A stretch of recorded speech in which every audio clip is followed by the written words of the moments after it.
Learning is one of the things that unites every living organism in the world. You might have heard of Pavlov's famous experiment in which he showcases the stimulus-response system in animals. That gives us a hint about how animals learn: conditioning. What you might not know is that the same behavior is shown not only in animals and humans, but in plants, fungi, and microorganisms as well. That's right, everything from the moss gathering on a stone in the backyard to the very cells making up your body adapts and learns through a series of complex stimulus-response cycles that give birth to very eloquent sets of behavior.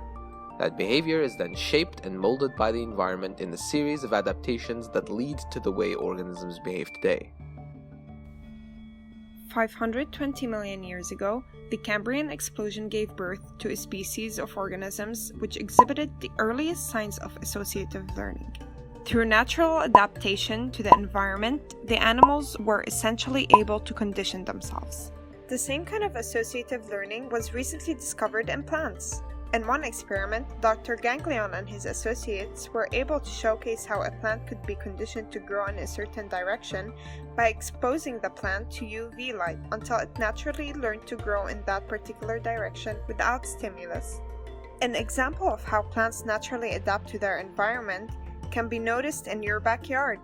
If you encase a watermelon bud in a square or heart-shaped container, as it grows, the fruit will take on the very same shape. Bacteria has also shown instances of associative learning. When bacteria procreate asexually, they often have to employ the help of another microorganism. Usually, there will be one that acts as the base, while another performs mitosis, and they'll take turns swapping roles. However, when one of them cheats by taking advantage of the other one too many times, then the cheated bacteria will simply stop performing mitosis alongside it, and look for a more fair partner. It's almost like they're people losing each other's trust in a universal game of deception.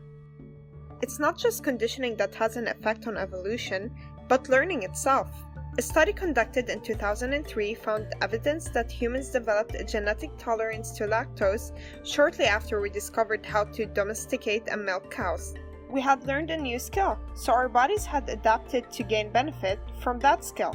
Maybe the recent developments in milk pasteurization could be linked to the emergence of lactose intolerance.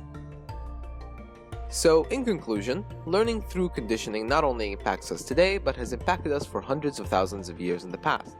Through selective adaptation, natural evolution, we were able to reach the point we are today, thanks to our ability to learn and in turn, evolve.